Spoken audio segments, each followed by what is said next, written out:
সহিহ বুখারীর বর্ণনা 2311 নম্বর হাদিস। এই হাদিসের বর্ণনাকারী সাহাবী আবু হুরায়রা রাদিয়াল্লাহু তাআলা আনহু তিনি বলেন, ওয়াক্কালানি রাসূলুল্লাহ সাল্লাল্লাহু আলাইহি ওয়াসাল্লাম ফি হিফজি যাকাতি রমাদান। আবু হুরায়রা রাদিয়াল্লাহু তাআলা আনহু বলেন, রাসূলুল্লাহ সাল্লাল্লাহু আলাইহি ওয়াসাল্লাম আমাকে সদকাতুল ফিতরের মাল পাহারা দেওয়ার জন্য আমাকে নিযুক্ত করলেন, আমাকে দায়িত্ব দিলেন।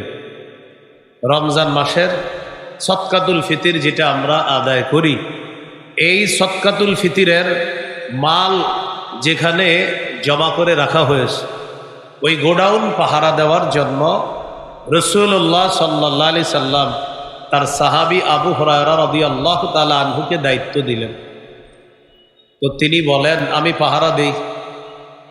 রাতের বেলা একটা ঘটনা ঘটছে। আতানি আতিন ফাজালা ইয়াহসু মিনাত তাআম। রাতের বেলা এক চোর আসছে। চোর আইসা খাদ্যের গুদামের মধ্যে হাত দিছে চুরি করার জন্য। ফাআখাযতুহু ফাকুলতু লা আরফাআন্নাকা ইলা রাসূলিল্লাহি সাল্লাল্লাহু আলাইহি ওয়াসাল্লাম। আমি চোরকে ধরলাম। ধরার পর আমি বললাম, আমি অবশ্যই তোমাকে আল্লাহ রসুলের কাছে নিয়ে যাব। চোর আমাকে বলল, ইন্নী মুহতাজ ওয়ালি ইয়ালুন ওয়ালি হাজাতুন শাদীদা। আবু হুরায়রা, আমি বড় অভাবী মানুষ, আমার দায়িত্বে পরিবার আছে, আমার প্রচন্ড সমস্যা, তাই চুরি করার জন্য আসছি। মেহেরবানি করে আমাকে ছেড়ে দাও, ওয়াদা করলাম আর কখনো আসবো না। মায়া লাগছে, ছেড়ে দিস। আসলেই মনে হয় লোকটার সমস্যা, চোরের মনে হয় সমস্যা, এই জন্য ছেড়ে দিস। আবু হুরায়রা রাদিয়াল্লাহু তাআলা আনহু বলেন, ফাআসবাহতু, আমি সকাল করলাম। যখন সকাল হলো, রাসূলুল্লাহ সাল্লাল্লাহু আলাইহি সাল্লাম আমাকে বললেন, মা ফাআলা আসিরুকাল বারিহাতা ইয়া আবু হুরায়রা। আবু হুরায়রা, গত রাত তোমার বন্দী তোমার সাথে কি করেছে? রাতের বেলা যে চোর তুমি ধরছ, যে বন্দী তুমি আটক করেছিলা, সেই বন্দী তোমার সাথে কি করেছে? হাদিস দ্বারা বোঝা যায় গত রাতের ঘটনা আল্লাহ তাআলা ওহীর মাধ্যমে আল্লাহ নবীকে আগেই জানিয়ে দিয়েছেন। আবু হুরায়রা রাদিয়াল্লাহু তাআলা ব্যাপারটা নবীকে জানানোর আগে আল্লাহ তাআলা জানিয়ে দিয়েছে। তো আবু হুরায়রা রাদিয়াল্লাহু তাআলা আনহু বলেন, শাকা হাজাতান শাদীদাতান ওয়া ইয়ালা। ইয়া রাসূলুল্লাহ, লোকটা বড় অভাব পেশ করেছে, লোকটার পারিবারিক সমস্যা, প্রচন্ড সমস্যায় পড়ার কারণে লোকটা রাতের বেলা চুরি করার জন্য আসছে। আমার কাছে এমনভাবে তার অভাব অনটন পেশ করেছে, ফাখাল্লাইতু সাবিলা, তার অভাব অনটনের কথা শুই না আমি তাকে ছেড়ে দিছি। ফাকালা রাসূলুল্লাহ সাল্লাল্লাহু আলাইহি ওয়াসাল্লাম, ক্বাদ কাযাবাকা ইন্নাহু সায়াউদ। আবু হুরায়রা, সে মিথ্যা কথা বলছে, সে আবার আসবে। চোর তোমার সাথে মিথ্যা কথা বলছে, চোর আবার আসবে। আবু হুরায়রা রাদিয়াল্লাহু তাআলা আনহু বলেন, ফাআরাফতু আন্নাহু সায়াউদ লিকাউলি নবী সাল্লাল্লাহু আলাইহি ওয়াসাল্লাম ইন্নাহু সায়াউদ। আবু হুরায়রা রাদিয়াল্লাহু তাআলা আনহু বলেন, আমি নিশ্চিত হয়ে গেলাম সে আবার আসবে, কারণ আল্লাহ নবী বলছে সে অবশ্যই আবার আসবে। নবী যেহেতু বলছে আসবে, সে নিশ্চিত আবার আসবে। নবীর কথা সত্য কথা। ফারাসাতুহু, দ্বিতীয় দিন আমি ওত পেতে বসে আছি চোর ধরার জন্য। রাত যখন হয়, চোর সাহেব আইসা বসছে। রাতের বেলা চোর আসছে। আসার পর ফাজালা ইয়াহসু মিনাত তাআম, আবার খাবারের মধ্যে হাত দিস। ফাআখাযতুহু, আমি তাকে পাকড়াও করলাম আর বললাম, লা আরফাআন্নাকা ইলা রাসূলিল্লাহি সাল্লাল্লাহু আলাইহি ওয়াসাল্লাম, অবশ্যই আমি তোমাকে আল্লাহ রসুলের কাছে নিয়ে যাব। চোর আবার বলতেছে, আবু হুরায়রা, ইন্নী মুহতাজ ওয়ালি ইয়ালুন ওয়ালি হাজাতুন শাদীদা, আমি বড় অভাবী মানুষ, আমার পরিবারের দায়িত্ব আছে, প্রচন্ড সমস্যা আছে আমার, তাই চুরি করার জন্য আসলাম।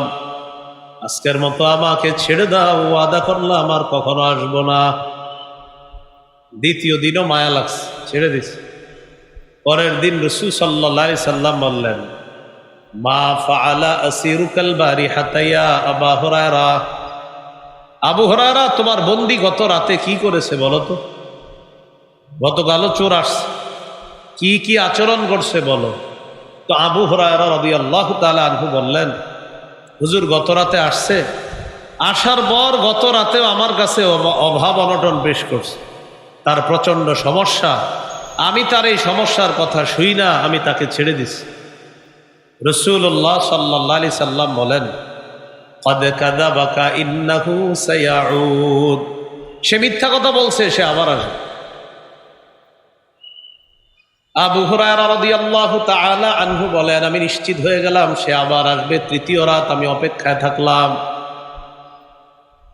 আবার চোর এসে গেছে। আসার পর ফাখাসতুহু, চোর আমি পাকড়াও করলাম, করার পর তাকে আমি বললাম, হাদিহি আখিরু সালাসি মাররাত, আজকে হলো 3 নাম্বার বার, আর আজকে হলো শেষবার।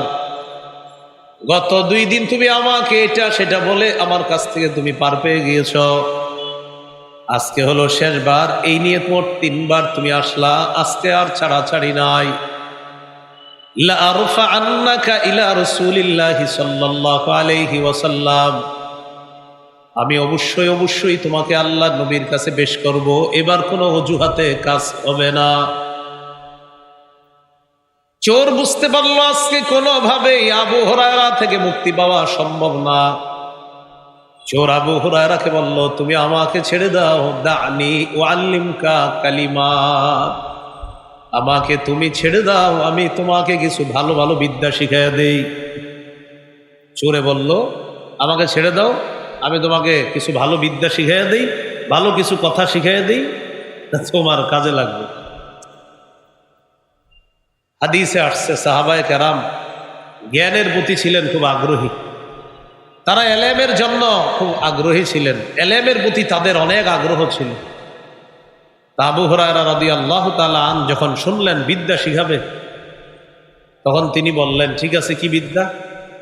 চোর তখন শিখাইয়া দিলেন, ইদা আওয়াইতা ইলা ফিরাশিকা ফাকরা আয়াতাল কুরসি, তুমি যখন বিছানার মধ্যে যাইবা তখন আয়াতুল কুরসি পড়বা। চোর শিখাইয়া দিছে, তুমি যদি আয়াতুল কুরসি পড়ো, ফাইন্নাহু লা ইয়াজালা আলাইকা মিনাল্লাহি হাফিজুন ওয়া লা ইয়াকরাবান্নাকা শাইতানুন হাত্তা তুসবিহা, তুমি যদি আয়াতুল কুরসি পড়ো, সারা রাত আল্লাহর পক্ষ থেকে একজন পাহারাদার তোমার রক্ষণাবেক্ষণ করবে, তোমাকে হেফাজত করবে, এবং সকাল পর্যন্ত শয়তান তোমার কাছে আসতে পারবে। এটা শিখাই দিস। শিখাই দেওয়ার পর চোরকে ছেড়ে দিস। পরের দিন রাসূল সাল্লাল্লাহু আলাইহি সাল্লামের সাথে দেখা, কি ব্যাপার আবু হুরায়রা, গত রাত তোমার বন্দির খবর কি, কি করেছে বন্দি? আবু হুরায়রা রাদিয়াল্লাহু তাআলা আনহু বললেন, হুজুর গত রাতেও ধরছিলাম, আপনার কাছে আনবো, পুরো আমি ইয়াকিন ছিল আমার যে আপনার কাছে আনবই, না আমাকে একটা বিদ্যা শিখাই দিস, এই জন্য আমি তাকে ছেড়ে দিস। কি বিদ্যা শিখাইছে বলো তো? সাহাবী আবু হুরায়রা রাদিয়াল্লাহু তাআলা আনহু বললেন, হুজুর আমাকে বলছে যখন বিছানায় যাব তখন আমাকে আয়াতুল কুরসি পড়ার আমল শিখাইয়া দিছে, এটা যদি আমি পড়ি, সারা রাত আল্লাহর পক্ষ থেকে একজন হাফেজ, একজন সংরক্ষণকারী আমার সংরক্ষণ করবে, সকাল পর্যন্ত শয়তান আমার কাছে আসতে পারবে না, এমন একটা বিদ্যা আমাকে শিখাইয়া দিস। রাসূলুল্লাহ সাল্লাল্লাহু আলাইহি সাল্লাম বললেন, ক্বাদ সাদাকাকা ওয়া ইন্নাহু কাযূব, সে গতকালকে তোমার সাথে সত্য কথা বলছে, তবে সে সবচেয়ে বড় মিথ্যাবাদী। গত রাতে যেটা বলছে এটা সত্য কথা, তবে সে সবচেয়ে বড় মিথ্যাবাদী। এটা বলার পর রাসূলুল্লাহ সাল্লাল্লাহু আলাইহি সাল্লাম বলেন, তা'লামু মান তুখাতিবু মুনযু সালাসি লায়াল। আবু হুরায়রা, তুমি কি জানো গত 3 রাত কার সাথে তুমি কথা বলেছ? নবীজি বলেন, যাকা শাইতান, তুমি শয়তানের সাথে গত 3 রাত কথা বলছো। শয়তান চোরের বেশ ধরে তোমার কাছে আসছে 3 রাত। 3য় দিন বুঝতে পারছে তুমি আর ছাড়বা না, তাই তোমাকে বিদ্যা শিখাইয়া দিছে। শয়তান হলো সবচাইতে বড় মিথ্যাবাদী, তবে কালকে যেটা বলছে এটা সত্য কথা। এই জন্য আমরা আয়াতুল কুরসির আমল করি না, যদি শয়তান না আসে বললে।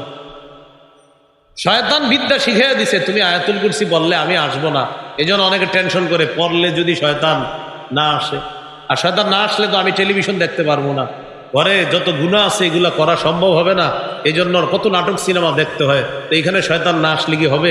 এই টেনশনে আয়াতুল কুরসি পড়ে না, কারণ শয়তানই শিখাই দিছে আয়াতুল কুরসি যদি পড়ো তা আমি তোমার কাছে আসতে পারবো না। এই টেনশনে অনেকে পড়ে না, যদি না আসে। পড়বেননি সবাই? আজকে থেকে খানা ভুলে যায়, আয়াতুল কুরসি ভুলবেন না, বলেন ইনশাআল্লাহ। 5 ওয়াক্ত নামাজের পর আয়াতুল কুরসি, আর বিছানায় যাওয়ার পর আয়াতুল কুরসি আমল আল্লাহ করার তৌফিক দান করেন।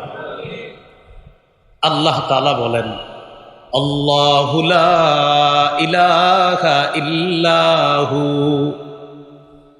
আল্লাহ বলেন, আল্লাহ লা ইলাহা ইল্লাহু, তিনি ছাড়া কোনো ইলাহ নাই।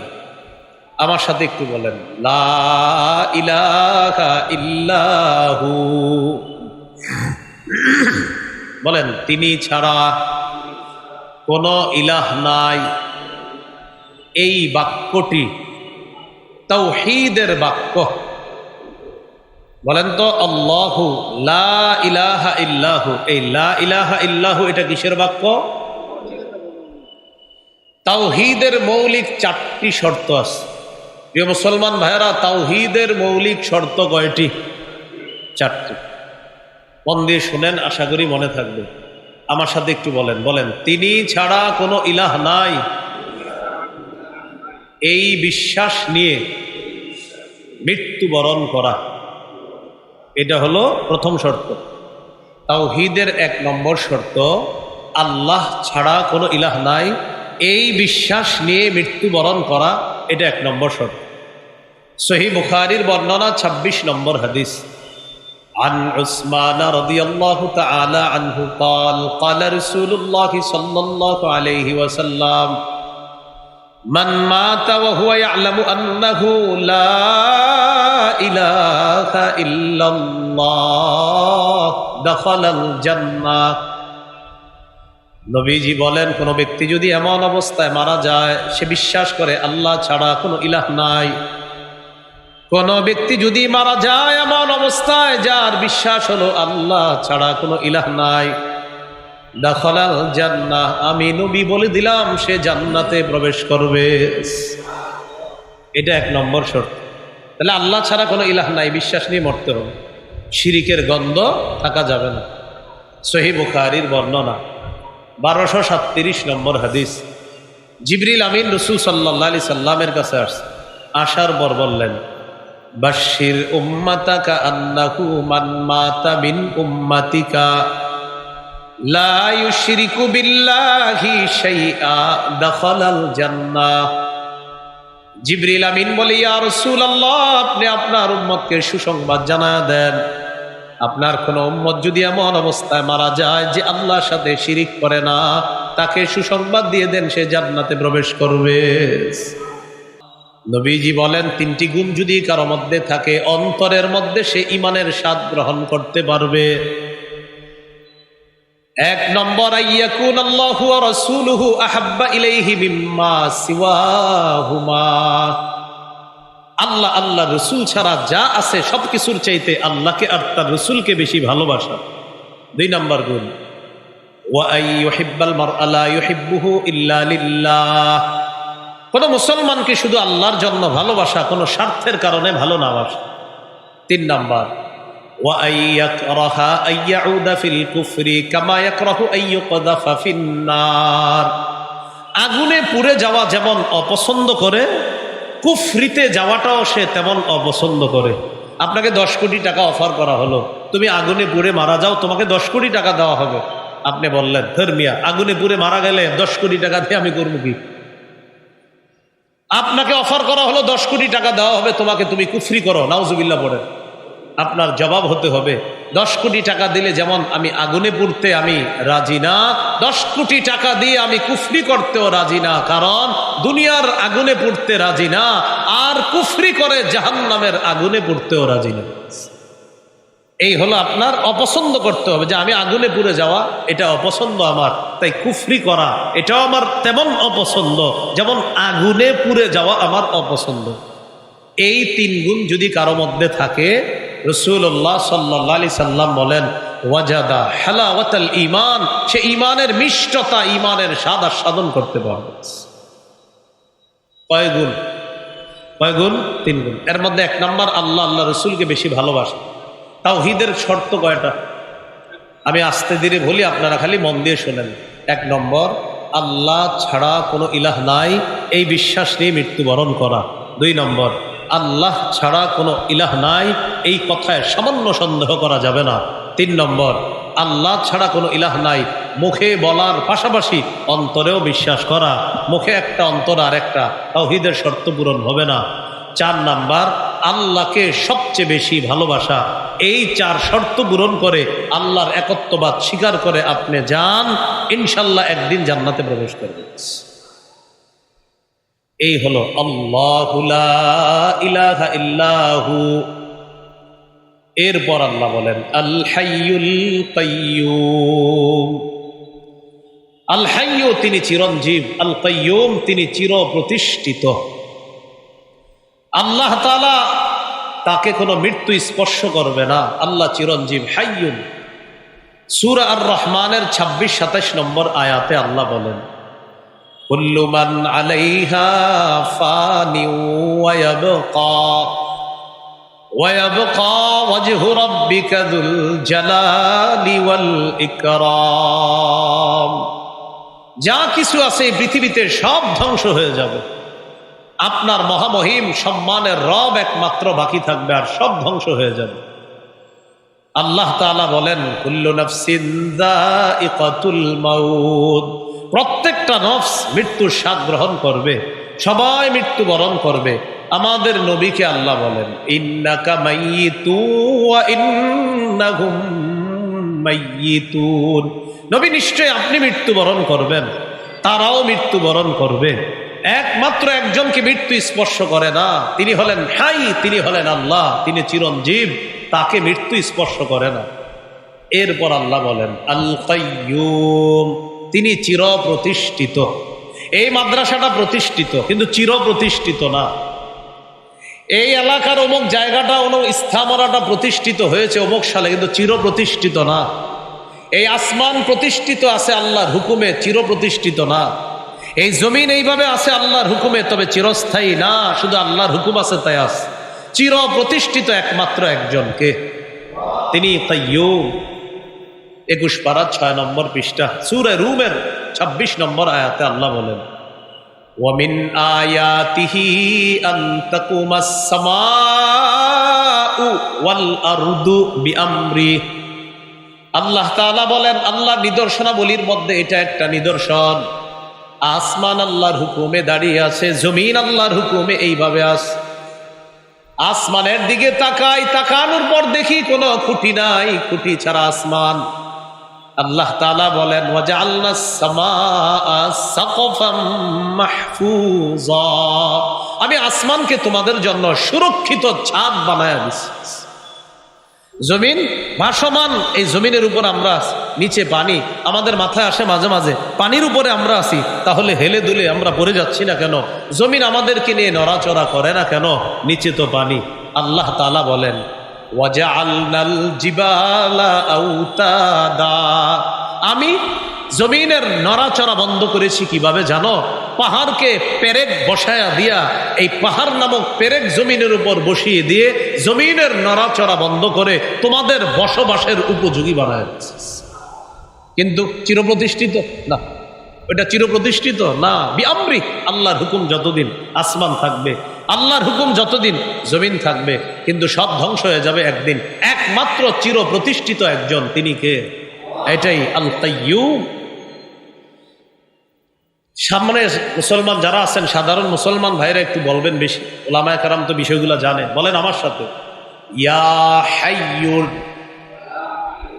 ইয়া কাইয়্যুম ইয়া হাইয়্যু ইয়া কাইয়্যুম।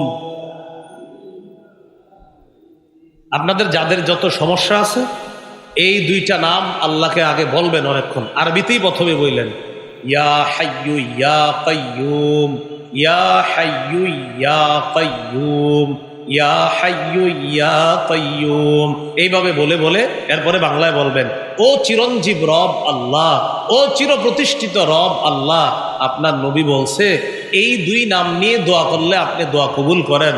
আমার তো মেয়েটার বিয়ে হচ্ছে না, আল্লাহ আমি কত পেরেশানির মধ্যে আছি, আপনি একটু বিয়ের ব্যবস্থা করে দেন। আমার দোকানে বরকত হচ্ছে না, ইয়া হাইয়্যু ইয়া কাইয়্যুম, ও চিরঞ্জীব রব আল্লাহ, ও চির প্রতিষ্ঠিত রব আল্লাহ, আমার ব্যবসায় বরকত দিয়ে দেন। আল্লাহ আমি আগে কৃষিক্ষেত করতাম, অনেক ফসল পাইতাম, এখনো আমি কৃষি কাজ করি, তো আগের মতো ফসল পাচ্ছি না, আল্লাহ আপনি আমার ফসলে বরকত দিয়ে দেন। রাসূলুল্লাহ সাল্লাল্লাহু আলাইহি সাল্লাম বলেন, এই দুই নাম হলো ইসমে আজম, ইজা দুইয়া বিহা আজাবা। এই দুই নাম নিয়ে কোনো বান্দা যদি দোয়া করে, সাথে সাথে আল্লাহ দোয়া কবুল করে। তাহলে হাইয়ুন কাইয়্যুম এগুলা হলো কি? ইসমে আজম। সূরা বাকারার 255, সূরা আলী ইমরানের 2 নম্বর আয়াত, সূরা তাহার 111 নম্বর আয়াত, এই 3 আয়াতে হাইয়ুন কাইয়্যুম আছে। সূরা বাকারার 255 নম্বর আয়াত, যেটা আমি তেলাওয়াত করছি, আল্লাহু লা ইলাহা ইল্লা হুয়াল হাইয়ুল কাইয়্যুম। সূরা আলী ইমরানের 2 নম্বর আয়াত, আলিফ লাম মিম, আল্লাহু লা ইলাহা ইল্লা হুয়াল হাইয়ুল কাইয়্যুম। সূরা আলী ইমরানের 2 নম্বর আয়াত। সূরা তাহা 111 নম্বর আয়াত, ওয়া আনাতিল ওয়ুজুহু লিল হাইয়িল কাইয়্যুম। এই 3 আয়াতের মধ্যে আল হাইয়ুল কাইয়্যুম এই 2টা ইসমে আজম আছে। এই 2 ইসমে আজম নাম নিয়ে যারা আল্লাহর কাছে দোয়া করবে, আল্লাহ তাআলা তাদের দোয়া কবুল করবে। আল্লাহ আমাদেরকে আমল করার তৌফিক দান করেন। এইগুলো আল হাইয়ুল কাইয়্যুম। এরপরে আল্লাহ তাআলা বলেন, লা তাখুযুহু সিনাতু ওয়ালা নাওম। তন্দ্রা তাকে স্পর্শ করে না, নিদ্রা তাকে স্পর্শ করে না। তন্দ্রা কাকে বলে? জীবনী আপনার ওই একটু ঘুম আসে না এমন। নিদ্রা একবারে ঘুমিয়ে যাওয়া, কোনোটাই আল্লাহকে স্পর্শ করে না। ইবনে মাজার হাদিস, ক্বালা রাসূলুল্লাহ সাল্লাল্লাহু আলাইহি ওয়াসাল্লাম, ইন্নাল্লাহা লা ইয়ানাম ওয়া লা ইয়ানবাগি লাহু আইয়ানাম। রাসূলুল্লাহ সাল্লাল্লাহু আলাইহি সাল্লাম বলেন, নিশ্চয়ই আল্লাহ তাআলা ঘুমান না, ঘুমানো আল্লাহ তাআলার জন্য শোভা পায় না। নিশ্চয়ই আল্লাহ তাআলা ঘুমান না, আর ঘুমানো আল্লাহর জন্য শোভা পায় না। আমাদের রব কত মায়া করে আমাদেরকে, আমাদের আরামের জন্য আমরা ঘুমাই, আর রব আমাদেরকে দেখতেছে, আমাদেরকে জানতেছে, আমাদের কোনো সমস্যা হয় কিনা আমাদের রব আমাদের সব খোঁজ খবর রাখতেছে। তাকে তন্দ্রা স্পর্শ করে না, তাকে নিদ্রা স্পর্শ করে না। সে রব, তিনিই তো রব। আল্লাহ তাআলা সেই রবের গুণগান বেশি বেশি করার তৌফিক দান করেন। এরপরে আল্লাহ বলেন, লাহু মা ফিস সামাওয়াতি ওয়া মা ফিল আরদ। আসমান জমিনের যা কিছু আছে সব তার। এবার আমি প্রশ্ন করি, আপনারা জবাব দিবেন, আসমান জমিনের সব কার? আসমান কার? জমিন কার? সৃষ্টিকার? আমরা কার? আমরা চলবো, এটার হুকুমটা হবে কার? এইটা হচ্ছে না। আসমান কার বলেন? জমিন কার? সৃষ্টিকার। তো হুকুম চলবে কার? এটাতে হচ্ছে না। এত বছর হয়ে গেল আমাদের দেশে, এখনো আমাদের দেশে এই কথা শুধু বলা হচ্ছে, আমাদের দেশ এটা একটা মুসলিম কান্ট্রি, শুধু বলা হচ্ছে, অথচ এই দেশ এখনো সুদ ভিত্তিক রাষ্ট্র ব্যবস্থা। মুসলমান দেশের প্রধান অর্থনীতি কিভাবে সুদি কারবার হয় বলেন? মুসলমান দেশের অর্থনৈতিক ব্যবস্থা এটা সুদি কারবার যদি হয়, সুদি কারবারের শেষ পরিণতি ভিক্ষা করা। জাকাত ব্যবস্থা, জাকাত ভিত্তিক অর্থ ব্যবস্থার শেষ পরিণতি ধনী হওয়া। একজন সুদখোর 100 জন গরিবকে টাকা দেয়, ওই 100 জন গরিব কিস্তিতে ঋণ পরিশোধ করতে করতে আরো গরিব হয়, একজন ধনী আরো ধনী হয়। একজন ধনী জাকাত দাতা একজন গরিবকে জাকাত দেয়, সেই গরিব জাকাত নিতে নিতে ধনী হয়ে সেও জাকাত দেওয়ার যোগ্য হয়ে যায়। এই জন্য বলেন, রাষ্ট্র কার? আসমান কার? জমিন কার? তো আইন চলবে কার? আল্লাহর আইন যেন বাংলাদেশে প্রতিষ্ঠিত হয়ে যায়, এজন্য একজন যোগ্য শাসকের প্রয়োজন। যেই শাসকের প্রধান গুণ হবে 4টা। কয়টা? সূরা হজের 41 নম্বর আয়াতে আল্লাহ বলেন, আল্লাযীনা ইম্মাক্কান্নাহুম ফিল আরদি আকামুস সালাহ ওয়া আতাউয যাকাতা ওয়া আমারু বিল মা'রুফি ওয়া নাহাউ আনিল মুনকার।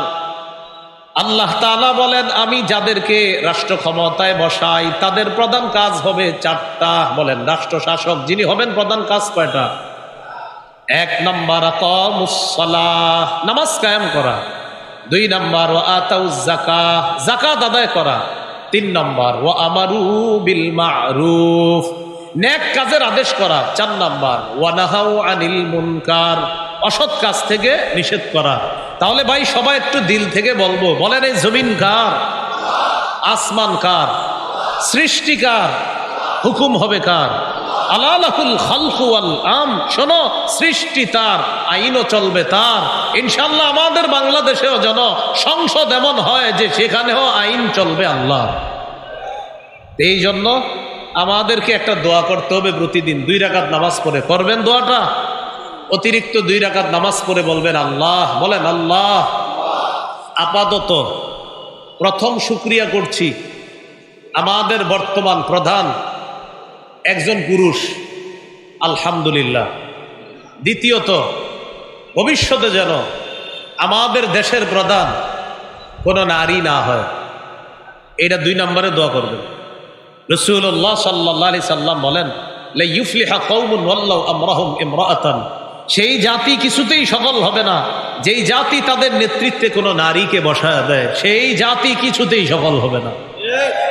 তাহলে এটা 2 নম্বরে বলবেন। 3 নম্বরে বলবেন আল্লাহ। বলেন আল্লাহ, এমন একজন শাসক আমাদেরকে দান করেন, যেই শাসক আমাদের দেশে ইসলামী আইন চালু করবে, শরিয়া আইন চালু করবে। কি আইন বলেন তো? শরিয়া আইন। মনে রাখতে হবে, আমাদের সবার অধিকার নিশ্চিত করতে যদি চাই, সবাই যদি সুখে শান্তিতে বসবাস করতে চাই, তাহলে খেলাফত ব্যবস্থা ফিরিয়ে আনার কোনো বিকল্প নাই। খেলাফত যে ব্যবস্থা, এই ব্যবস্থা ছাড়া চূড়ান্ত শান্তি আসে নাই, আসতে পারে না, কখনো আসবে না। তার বড় প্রমাণ আফগানিস্তান। কোন দেশ? কাউরে এখন গনেও না আফগানিস্তান। এদেরকে 3 বছর আগে কেউ গনে নাই, এখন এদের পিছে পিছে ঘুরে এরা বলে টাইম নাই। আল্লাহ আমাদেরকে বৃষ্টি থেকে বাঁচার পর ঝর্ণার নিচে যেন দাঁড়াতে না হয় এমন জাতি না বানায়া আল্লাহ আমাদেরকে খাঁটি মুসলমান হওয়ার তৌফিক দান করুন। কি বললাম? বৃষ্টি থেকে বাঁচার জন্য ঝর্ণা। বৃষ্টি থেকে বাঁচার জন্য কি? আপনি বৃষ্টি থেকে বাঁচার জন্য দৌড়ে ঝর্ণার নিচে গেছেন। ও ভাই, ঘটনা কি হয়েছে? ভাই বললেন না বাহিরে বৃষ্টি, তো এখন কিসের নিচে আছেন? ও আচ্ছা, এরকম যেন না হয়। এই কথা আমি অনেক কিছু বুঝাতে চাচ্ছি, বুঝে নেন। আল্লাহ হেফাজত করেন। তাহলে বলেন লাহু মা ফিস সামাওয়াতি ওয়া মা ফিল আরদ, আসমান জমিনের সবকিছু তার। তাহলে আসমান জমিনের সব কার? সৃষ্টিকার। হুকুম হবে কার? এটাই, লাহু মা ফিস সামাওয়াতি ওয়া মা ফিল আরদ। এরপর আল্লাহ বলেন, মান যাল্লাযী ইয়াশফাউ ইনদাহু ইল্লা বিইজনিহি, কে আছে এমন যে আল্লাহর অনুমতি ছাড়া আল্লাহর কাছে সুপারিশ করতে পারে? আল্লাহ তাআলা সূরা নাজমের মধ্যে বলেন, ওয়া কাম মিন মালাকিন ফিস সামাওয়াতি লা তুগনি শাফাআতুহুম শাইআ, ইল্লা মিন বাদি আইয়া আযানাল্লাহু লিমান ইয়াশাউ ওয়া ইয়ারদা। আসমানে কত ফেরেশতা, তাদের সুপারিশ কোনো কাজে আসবে না, তবে আল্লাহ যদি অনুমতি দেয়, যার জন্য অনুমতি দেয়, যার পক্ষে অনুমতি দিবেন তার জন্যই সুপারিশ কাজে আসবে। আল্লাহ যেন আমাদেরকে রসুলের সেই সুপারিশ আমরা পাই, আল্লাহর হুকুমের পরে আল্লাহ সেই উম্মত হওয়ার তৌফিক দান করেন। এরপরে আল্লাহ বলেন, ইয়ালামু মা বাইনা আইদিহিম ওয়া মা খালফাহুম, তাদের সামনে পিছনে ডানে বামে যা কিছু আছে সব আল্লাহ জানেন। ওয়ালা ইউহিতুনা বিশাইইম মিন ইলমিহি ইল্লা বিমা শাআ। এটা আমার সাথে একটু বলেন, বলেন। মানুষ বেষ্টন করতে পারবে না, ধারণ করতে পারবে না আল্লাহর এলেম, ততটুকু ধারণ করতে পারবে যতটুকু আল্লাহ চায়। ওয়ালা ইউহিতুনা বিশাইইম মিন ইলমিহি, তারা আল্লাহর এলেমের কিছুও ধারণ করতে পারবে না, তবে ততটুকু পারবে ইল্লা বিমা শাআ, যতটুকু আল্লাহ চায়। আল্লাহ কতটুকু চায় একটু দেখি। সহিহ বুখারীর 122 নম্বর হাদিস, রাসূলুল্লাহ সাল্লাল্লাহু আলাইহি সাল্লাম এই হাদিসে কিছু আয়াত আনছে, আবার নিজের কিছু বক্তব্য আছে এখানে নবীজির। মুসা আলাইহিস সালাতু ওয়াস সালাম খজিরকে বললেন, বুখারীতে খজির আছে, তাফসিরে জালালাইনে খিজির আছে, আপনারা খিজির বলেন, এটাও জায়েজ আছে, খজির বলা এটাও বিশুদ্ধ। বাকি আমার কাছে খজির বলতে ভালো লাগে, জন্য আমি খজির বলি। তা আপনারা কিন্তু খিজির যে বলেন এটাও বিশুদ্ধ, বাকি খজির আমার মনে হচ্ছে বেশি বিশুদ্ধ আর কি। আচ্ছা যাই হোক, মুসা আলাইহিস সালাতু ওয়াস সালাম খজির তাকে বললেন, হাল আত্তাবিউকা আলা আন তুআল্লিমানি মিম্মা উল্লিমতা রুশদা, আল্লাহ আপনাকে যে জ্ঞান দিয়েছে এই জ্ঞান আহরণ করার জন্য আমি কি আপনার অনুসরণ করতে পারি? খজির জবাব দিলেন, ইন্নাকা লান তাসতাতিআ মাইয়া সাবরা। খজির জবাব দিলেন, কিছুতেই আপনি আমার সাথে ধৈর্য ধারণ করতে পারবেন না, কিছুতেই আপনি আমার সাথে ধৈর্য ধারণ করতে পারবেন না, এটা খজির জবাব দিলেন। তো মুসা আলাইহিস সালাতু ওয়াস সালাম বললেন, কেন? এই জায়গাটা মন দিয়ে শুনেন কি বলে। খজির বললেন, ইন্নী আলা ইলমিম মিন ইলমিল্লাহ আল্লামানিহি লা তা'লামুহু আনতা ওয়া আনতা আলা ইলমিম মিন ইলমিল্লাহি আল্লামাকাহু লা আ'লামুহু আনা। খজির বললেন, আমি আল্লাহর পক্ষ থেকে এমন এলেম অর্জন করেছি যেটা আপনার জানা নাই, আবার আল্লাহ আপনাকে এলেম এমন দান করছেন যেটা আমার জানা নাই। আল্লাহ তাআলা আমাকে এমন এলেম দান করেছেন যেটা আপনার জানা নাই, আবার আপনাকে এমন এলেম দান করেছেন যেটা আমার জানা নাই। মুসা, আপনার এলেমটা আমি জানি না, আমার এলেমটা আপনি জানেন না, তাই আপনি আমার সাথে ধৈর্য ধরতে পারবেন না। আপনি কিছুক্ষণ যাবেন, আমার কাজকর্ম দেখলে আপনার মেজাজ খারাপ হয়ে যাবে, আপনি ধৈর্য ধরতে পারবেন না। মুসা আলাইহিস সালাতু ওয়াস সালাম বললেন, সাতাজিদুনি ইনশাআল্লাহু সাবিরা, ইনশাআল্লাহ, আল্লাহ চাহেন তো আমাকে আপনি ধৈর্যশীল পাবেন। ওয়ালা আসি লাকা আমরা, আমি আপনার কোনো অবাধ্য হব না, আপনি আমাকে নিয়ে চলেন, টেনশন করেন না, আমাকে ধৈর্যশীল পাবেন। ফাজাআলা ইয়ামশিয়ানি আলা সাহিলিল বাহ, দুজন সমুদ্রের পার দিয়ে চলতে লাগলেন। কে কে? মুসা আলাইহিস সালাম আর খজির, দুজন। যাইতে যাইতে নৌকায় উঠবে, মাঝির সাথে কথা, খজিরকে চিনে ফেলছে। বুখারীর বর্ণনা উরিফাল খজির, বুখারীর বর্ণনা হলো খজিরকে চেনা গেছে, মানে মাঝি খজিরকে চিনে ফেলেছে। তো খজির আলাইহিস সালাতু ওয়াস সালামকে চেনার পর বললেন, আমাদেরকে একটু উঠাবা নৌকায়, টাকা পয়সা নাই কিন্তু ভাড়া দিতে পারবো না, আমার কাছেও ভাড়া নাই, আমার সাথে যে আছে মুসা তার কাছেও ভাড়া নাই। ফাহামালুহুমা বিলা নাউলিন, দুজনকে ভাড়া ছাড়াই উঠাইছে নৌকায়। উঠানোর পর এখন মূল কথাটা আমি যেটা বলতেছি, আবার আয়াতের অনুবাদটা একটু স্মরণ করায় দেয় আপনাদেরকে। আল্লাহর এলেম কিছু ধারণ করতে পারবো না আমরা সবাই মিলে, ততটুকু পারবো যতটুকু আল্লাহ চায়। তো নৌকায় উঠার পর ফাজাআ উসফুরুন, একটা চড়ুই পাখি আসছে। আসার পর এই চড়ুই পাখি নৌকার কিনারায় বসছে। বসার পর সমুদ্রে মুখ দিছে, নাকরা নাকরাতান ও নাকরাতাইন, একটা ঠোকর বা দুইটা ঠোকর সমুদ্রে দিছে, দুইটা এরকম দিছে। চড়ুই পাখির ঠোঁটের মধ্যে পানি আসছে, আধা কেজি বা এক পা, কতটুকু? সামান্য, একদম সামান্য। এই সামান্য পানি চড়ুই পাখির ঠোঁটের মধ্যে আসছে। খজির বললেন, মুসা, আমার আর আপনার এলেম আল্লাহর এলেমের কাছে চড়ুই পাখির মুখে ওই ঠোঁটের যে পানিটা এক ফোঁটা লেগে আছে, আল্লাহর এলেমের কাছে আমার আর আপনার এলেম হলো এই চড়ুই পাখির ঠোঁটের মধ্যে ওই পানির ফোঁটা, আর আল্লাহর এলেমের দৃষ্টান্ত হলো গোটা সমুদ্র। তাহলে দেখেন, আমরা যাদেরকে আল্লাহ ধর্মীয় বিদ্যা দান করে, বিশেষ করে কোরআন হাদিসেরা, বেশি শুকরিয়া করা দরকার। একটা সূরা মুখস্থ হইলে আলহামদুলিল্লাহ বেশি পড়বেন, যে আল্লাহ আপনার কালাম আমারে মুখস্থ করার তৌফিক দিলেন, আল্লাহ আপনার প্রশংসা, ভাষা আমার জানা নাই। এজন্য আমরা মাঝে মাঝে মনে করি অমুকে আর কত বড় আলেম, ফাটাইলিস কতটুকু, এতটুকু হুজুর, আপনি তো ফাটাই লিতেছেন, এতটুকু ফাটে কিভাবে? এটা তো কোনো কিছুই না।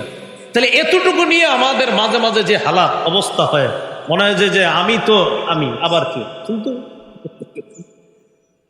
আল্লাহ আমাদেরকে বুঝার তৌফিক দান করেন।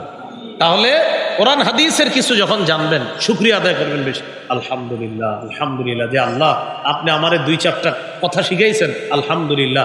আপনি যদি সবও শিখে ফেলেন, মানে আপনার মনে হবে যে আমি তো অনেক কিছু, কিন্তু এতটুকু। আল্লাহ বুঝার তৌফিক দান। কারণ নবীর চেয়ে বেশি বিদ্যা তো আপনাকে দেওয়া হয় নাই। তো মুসা নবীকে খজির বলতেছে, আপনার আর আমার বিদ্যার দৃষ্টান্ত চড়ুই পাখির ওই ঠোঁটের মধ্যে পানির ফোঁটা, আর আল্লাহর এলেম গোটা সমুদ্রটা। তাহলে প্রিয় ভাইয়ারা, এজন্য আল্লাহ বললেন, ওয়ালা ইউহিতুনা বিশাইইম মিন ইলমিহি ইল্লা বিমা শাআ। তারা আল্লাহর এলেম ধারণ করতে পারবে না, সামান্য নিতে পারবে না, ধারণ করতে পারবে না ততটুকু পারে যতটুকু আল্লাহ চায়। এরপরে আল্লাহ বলেন, ওয়াসিআ কুরসিয়্যুহুস সামাওয়াতি ওয়াল আরদ।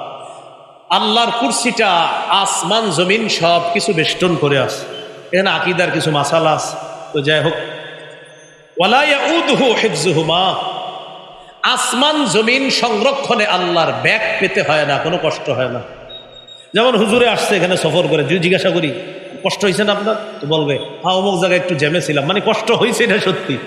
কিন্তু আসমান জমিন এইভাবে আছে, আল্লাহ বলেন আমার একটু ব্যাগ পেতে হয় না, মোটেই ব্যাগ পেতে হয় না আল্লাহ। এই জন্য তো আল্লাহ মহান। ওয়ালা ইয়াউদুহু হিফযুহুমা। এই দুইটা সংরক্ষণে আল্লাহকে ব্যাগ পেতে হয় না, কোনো কষ্ট হয় না। ওয়া হুয়াল আলিয়্যুল আযীম। তিনি অধিক ঊর্ধ্বে, আল আযীম, তিনি মহান। আল্লাহ তাআলা আমাদের সকলকে আয়াতুল কুরসির বিশেষ যে কথাগুলো বলা হলো, বিশেষ করে মনে আছে 5 ওয়াক্ত নামাজের পর আয়াতুল কুরসি পড়ব, খানা ভুইলা যাব কিন্তু আয়াতুল কুরসি বলবো না। আর জানি কখন পড়ব? বিছানায়। এই বিদ্যাটা আবু হুরায়রা রাদিয়াল্লাহু তাআলা আনহু কে জানি শিখিয়ে দিয়েছিল? শয়তান। এই জন্য আপনারা টেনশনে আবার না পড়েন যে যদি শয়তান না আসে এটা কেমন দেখা যায়, এরকম কিন্তু করবেন না। আয়াতুল কুরসি পড়ে এরপরে আমরা ঘুমাবো। এরপরে আমরা গুরুত্বপূর্ণ একটা কথা শিখেছিলাম, লা ইলাহা ইল্লাহু, আল্লাহ ছাড়া কোনো ইলাহা নাই। তাওহীদের এই বাক্যে কয়টি শর্ত জানি? মৌলিক তাওহীদের 4টি। আল্লাহ ছাড়া কোনো ইলাহ নাই, এই বিশ্বাস নিয়ে মরা। আল্লাহ ছাড়া কোনো ইলাহ নাই, সামান্য সন্দেহ করা যাবে না। আল্লাহ ছাড়া কোনো ইলাহ নাই, মুখে বলা, অন্তরে বিশ্বাস করা। 4, আল্লাহ ছাড়া কোনো ইলাহ নাই কখন বোঝা যাবে? আমি আমার রব আল্লাহকে যদি সবচেয়ে বেশি ভালোবাসি। এই হলো 4টা শর্ত। আল্লাহ তাআলা আমাদের সকলকে আয়াতুল কুরসির যে শিক্ষা, এই শিক্ষা আমরা যেন নিজেদের জীবনে বাস্তবায়ন করে আমরা এই আমলে আনতে পারি, আল্লাহ তৌফিক দান করেন।